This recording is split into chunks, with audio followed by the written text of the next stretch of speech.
मुझे लगता है अब देखिए जिस तरह से भीड़ उमड़ रही है, चाहे युवा हो चाहे हमारी महिलाएं हों, बहुत बड़ी संख्या में और दूर दराज के इलाकों से आ रही हैं, जो आसान भी नहीं होता आप जानते हैं। तो वो किसी तरह से मशक्कत करके पहुंच रही हैं और पूरा स्टेडियम भर रहा है। सबको इंतजार है कि पीएम क्या कुछ करेंगे। देखिए जब से अमन बहाली हुई है और वो तभी मुमकिन हो पाई जब से प्रधानमंत्री जी ने का जो तसव्वुर है उसके हिसाब से, उसके चलते आप देखिए लोगों की भीड़, आप ये देखिए कितने लोग हैं और किस कदर कितने उत्साह के साथ। सोचिए हमारे इतने कैंडिडेट्स हैं, कोई सोच सकता था कि ये दिन आएगा जब बिना किसी खौफ के, बिना किसी दहशत या वहशत से चुनाव होंगे, एक उमंग के साथ, एक नए दौर में जिसमें आराम से लोग कैंपेन करेंगे। मतलब अगर बुरा भला भी कहना है किसी को तो खुलकर करेंगे, कोई खौफ नहीं होगा। तो लोग बढ़ चढ़कर इसमें शिरकत भी कर रहे हैं, इसमें वोट भी डाल रहे हैं और देखिए रैलीज में भी आ रहे हैं और वो चाहते हैं कि मुस्तकबिल, एक नए मुस्तकबिल का क्या हिस्सा होगा उसके लिए। हालात में बहुत सुधार आया है, सब लोग देख रहे हैं, नौजवानों के लिए नए रास्ते हैं और जो कुछ हुआ है, सोचिए जम्मू एंड कश्मीर की इकोनॉमी पिछले 7 सालों में डबल हुई है इकोनॉमी। टूरिज्म की बात आप सब जानते हैं, इन्वेस्टमेंट को देखिए, एग्रीकल्चर को देखिए और जो हमारा मैनिफेस्टो भी कह रहा है कि आयुष्मान योजना यहाँ पे कितने गोल्ड कार्ड्स हैं, उसमें 2 लाख इजाफा हो रहा है, 2 लाख रुपए और का।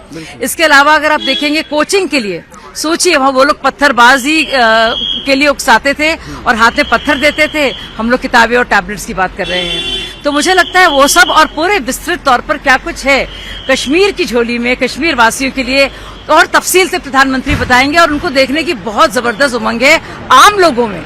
और दूर दराज आप जो रूरल भी एरियाज हैं और अंदर अब चाहते हैं, वहां से लोग आना चाह रहे थे। तो आप सोचिए अगर इंटीरियर से लोग आना चाह रहे हैं प्रधानमंत्री, तो उनके नाम को लेकर एक बहुत ज्यादा उमंग है और एक जोश है और यकीन है प्रधानमंत्री जी के नाम पर कश्मीर वासियों के दिल में एक बहुत बड़ी जगह है, उनके नाम पर यकीन है, उनको इस बात का एतमाद है कि अगर कोई इंसान उनका भला कर सकता है, उनकी खुशहाली के लिए, अमन बहाली के लिए जो जरूरी है, किसी भी तरह की तरक्की के लिए, तो वो सिर्फ और सिर्फ हमारे प्रधानमंत्री जी हैं। क्या आपको पता है पाकिस्तान के मंत्री ख्वाजा जी ने अभी भी कहा है कि उनका हाथ पूरी तरह से नेशनल कॉन्फ्रेंस और कांग्रेस के गठबंधन के साथ है।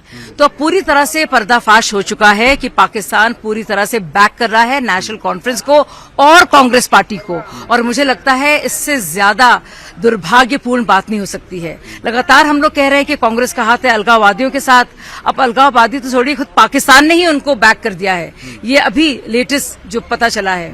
तो साफ जाहिर है कौन किसके लिए बैटिंग कर रहा है और क्यों कांग्रेस पार्टी जो है मैनिफेस्टो में जहाँ पे आर्टिकल 370 को हटाने की बात है या फिर रिजर्वेशन की या संविधान की, उस पर मौन हो जाती है जब बात आती है जम्मू एंड कश्मीर की। तो बहुत सारे यंग वोटर्स आ रहे हैं और जो नौजवान है वो बेहतर जिंदगी चाह रहा है, वो पुराना जो बैगेज है माजी का उससे निकलना चाह रहा है। वो बहुत बुरा दौर देखा है जब लोग निकल भी नहीं पाते थे, कैलेंडर यानी कि कैलेंडर निकलता था यहाँ पे कि हड़ताल होती थी, कब आना है कब जाना है। स्कूल अगर बच्चे जाते भी थे यहाँ पे तो माओ को डर लगता था कि वापस कब आएंगे या कि आएंगे भी कि नहीं।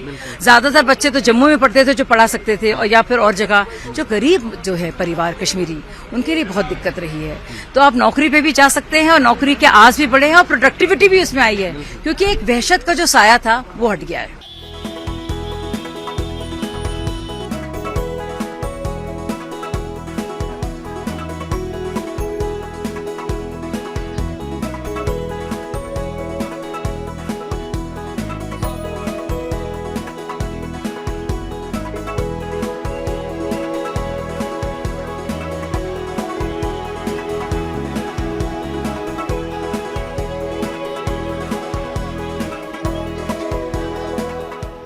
देखिए पीएम साहब आज एक बहुत बड़ी रैली को श्रीनगर के शेर कश्मीर स्टेडियम में खिताब करने आ रही हैं। जिस तरह से पार्टी वर्करों में जोश है, जज्बा है, जुनून है, एक बहुत बड़ी रैली होगी, महा रैली होगी जम्मू कश्मीर की हिस्से में, जिसको पीएम साहब आज खिताब करेंगे। तो कल जो देख रहे हैं पीएम साहब जहां जाते, जहां उनके कदम पड़ते हैं, वहां कामयाबी के झंडे गाड़े जाते हैं। और पीएम साहब का इस इलेक्शन के मौसम में कश्मीर आना बेशक यहाँ कमल खिलाएगा और इस बार कश्मीर में भी कमल खिलाएगा। बहुत आ रहे हैं पीएम की रैली में, कैसे देख रहे हो? महा रैली होगी पीएम साहब की, बहुत जोश है, जुनून है, देखने की बेताबी है, सुनने की बेताबी है वर्कर्स में।